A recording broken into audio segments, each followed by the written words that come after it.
Parpol tukang nyinyir harusnya contoh Nasdem dan PSI yang ikut bantu pemerintah. Ditulis oleh Syardi di siwar.com. Sebenarnya penanganan pandemi ini tidak akan terlalu kisruh kalau semua pihak menahan diri. Simpel tapi tidak mudah, bahkan sulit. Semua pihak bisa saja melepas ego untuk sementara, bersatu untuk sementara sampai pandemi ini selesai atau setidaknya krisis akibat pandemi ini bisa reda. Tapi kenyataan yang kita lihat adalah sebaliknya. Ada kesan berantakan, chaos, dan upaya provokasi. Kepala daerah ada yang bandel dan ingin cari panggung sendiri. Pusat menginstruksikan A, mereka jalan sendiri dan membuat kebijakan B. Oposisi yang kebelet selalu membuat narasi miring dan menebar pesimisme. Mereka hanya memperkeruh situasi, membuat isu menjadi makin liar dan meresahkan. Para kadrun membuat hoaks dan narasi meresahkan bernuansa sara agar terjadi gesekan dan kerusuhan. Para barisan sakit hati juga terus melontarkan hasutan terselubung agar pemerintah menyerah dan mundur. Bahkan ada media juga yang membuat opini liar seperti ini. Belum lagi pihak-pihak yang mendapatkan keuntungan dari pandemi ini seolah berharap pandemi ini berlangsung sampai kiamat. Dengan kondisi seperti ini, pemerintah yang memberi satu komando satu arah menjadi sulit eksekusinya karena masing-masing pihak jalan sendiri-sendiri ke arah yang berbeda.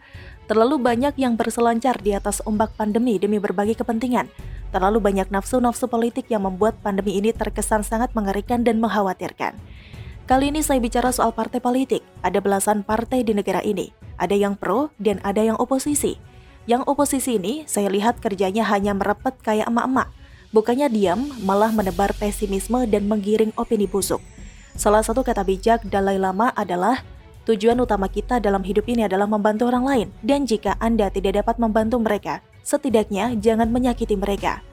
Oposisi kebalikannya, mereka tidak banyak atau bahkan tidak membantu pemerintah pusat, malah membuat repot dan kisruh karena ucapan dan manuvernya. Mereka hanya mencari keuntungan sendiri di balik masalah yang terjadi, tidak ada niat untuk membantu.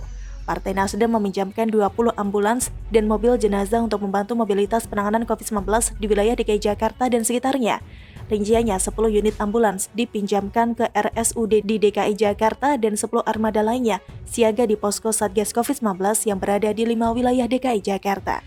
Peminjaman ambulans dan mobil jenazah ini termasuk dalam rangkaian program vaksinasi Nasdem Peduli di 5 wilayah di DKI Jakarta yang berlangsung sejak 5 Juli hingga 29 Agustus 2021. Partai lainnya PSI juga ikut membantu selama PPKM Darurat Jawa Bali yang berlangsung dari tanggal 3 sampai 20 Juli 2021. PSI ikut membantu mencegah persebaran COVID-19 sekaligus membantu masyarakat yang terdampak di Jawa Tengah. Bekerja sama dengan DPD Kudus, Surakarta, Kota Semarang, DPW PSI Jateng terjun langsung ke masyarakat dengan membagikan nasi bungkus kepada warga kurang mampu. Setiap hari sampai 20 Juli 2021, kami membagikan 100 bungkus makanan siap saji yang dibagikan bergantian ke daerah. Diharapkan bantuan ini mampu sedikit meringankan beban saudara-saudara yang mengalami kesulitan dan berada dalam keterbatasan, kata Ketua DPW PSI Jateng M. Farhan. Saya pikir kalau semua partai politik termasuk oposisi tukang nyinyir ikut membantu seperti ini, rasanya beban akan lebih ringan, pandemi lebih cepat diatasi, badai lebih cepat berlalu. Setidaknya narasi busuk berkurang drastis yang berefek pada berkurangnya panas suhu politik yang berpotensi menciptakan keributan. Ada banyak yang bisa dilakukan, entah itu membantu ambulans, oksigen, obat-obatan, fasilitas rumah sakit, bantuan kepada masyarakat terdampak, sosialisasi terkait COVID-19 dan vaksinasi, seruan agar masyarakat patuh pada anjuran pemerintah, menghalau provokasi, menawarkan bantuan kepada pemerintah. Semua partai bergerak dari jajaran pusat hingga cabang-cabang di tempat kecil. Bayangkan efeknya seperti apa. Prinsip gotong royong seperti inilah yang harusnya digencarkan, bukan terus nyinyir tanpa solusi demi mencari muka di depan publik, menggosok isu agar makin panas, lalu dengan senyum licik menusuk pemerintah dari belakang, sambil menghasut agar pemerintah menyerah dan mundur. Bagaimana menurut Anda?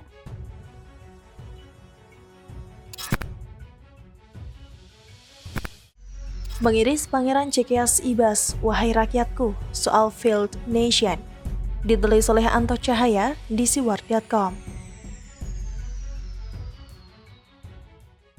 Sebelumnya masih ingat tidak dengan cuitan legendaris Wakil Ketua Umum PD Ibas yang menjadi trending topik berikut ini? Wahai rakyatku dan saudara-saudaraku, janganlah kita larut dalam demokrasi yang menyesatkan atau fitnah. Masih banyak cara yang kesatria menuju satu tujuan. Lanjut cuitan Ibas. 14 Februari 2017. Itu adalah cuitan Ibas 4 tahun yang lalu dan bikin heboh jagat maya. Sebab saat itu sedang hangat-hangatnya Pilkada DKI Jakarta yang diikuti oleh kakaknya AHY sebagai kandidat calon gubernur. Ibas ini menurut saya tidak banyak bicara layaknya politikus pada umumnya, tapi sekali bicara bikin cenut-cenut banyak pihak, termasuk cuitan viral di atas sebagai gambaran secara psikologis yang bersangkutan. Sekarang di masa pandemi yang sedang menggerogoti Ibu Pertiwi tiba-tiba bicara failed nation atau negara yang gagal. Sejujurnya, buat saya atau mungkin Anda tidak ada yang keliru dengan pernyataan salah satu pangeran Cikeas ini. Mengkritik pemerintah atas kondisi negara saat ini dan kekhawatiran yang bersangkutan dengan bertanya mau sampai kapan negara begini. Ini bagi saya menarik, tapi sebelumnya mari kita simak pernyataan lengkapnya berikut ini. Wakil Ketua Umum Partai Demokrat atau Waketum PD, Edi Baskoro Yudhoyono atau Ibas mengingatkan pemerintah soal penanganan corona. Ibas mempertanyakan kapan Indonesia akan bebas dari ganasnya pandemi corona.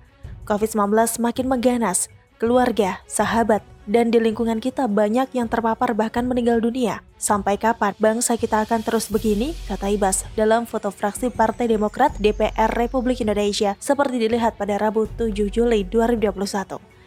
Ketua fraksi Partai Demokrat DPR ini mewanti-wanti negara agar mampu menyelamatkan nyawa masyarakat, sebab Ibas tidak ingin Indonesia sampai disebut bangsa gagal atau failed nation.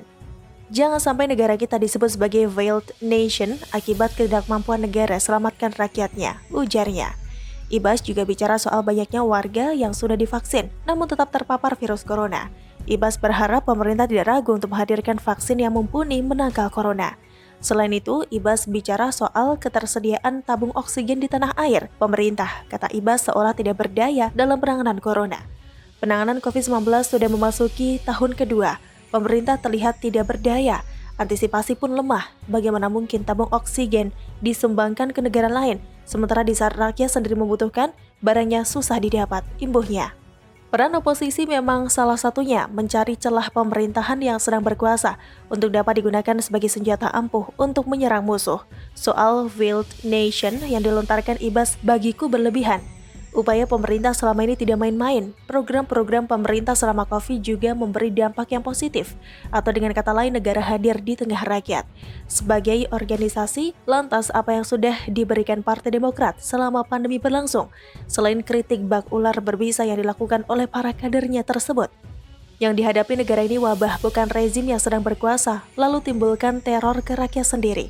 Negara ini juga hadapi hal yang sama, dan masing-masing memiliki caranya disesuaikan dengan kondisi demografi sebuah negara. Keselamatan rakyat juga ekonomi tetap berjalan. Ibas dan para politikus yang hanya modal cas-cis-cus agar terlihat bagus padahal tidak becus, sebagai politikus barangkali lupa atau memang sengaja tutup mata atas fakta upaya yang sudah dilakukan pemerintah. Sampai sejauh ini, dari 9 program yang pernah diluncurkan pemerintah selama pandemi masih ada 7 program insentif yang dirasa sesuai dan tepat hingga sekarang agar rakyat tidak merasa terbebani, antara lain subsidi listrik, program Keluarga Harapan atau PKH, kartu sembako, BLT dana desa, subsidi kuota internet pendidikan, BLT UMKM, kartu prakerja.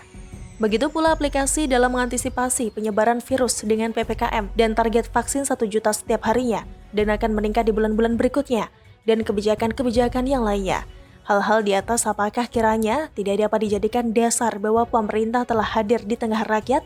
Daripada menakut-nakuti rakyat dengan statement ngawur dan jauh dari manfaat, mending Demokrat turut sumbang rakyat yang terdampak. Perintahkan saja kadernya tiap daerah untuk berbuat di sekitar tempat tinggalnya. Jangan hanya hadir kalau pas butuh suara. Saat rakyat sedang menghadapi situasi sulit, tutup mata, tutup telinga. Malah ngoceh membuat pernyataan yang bikin resah saja.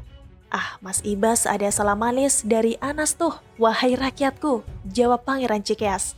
Demikian salam. Bagaimana menurut Anda?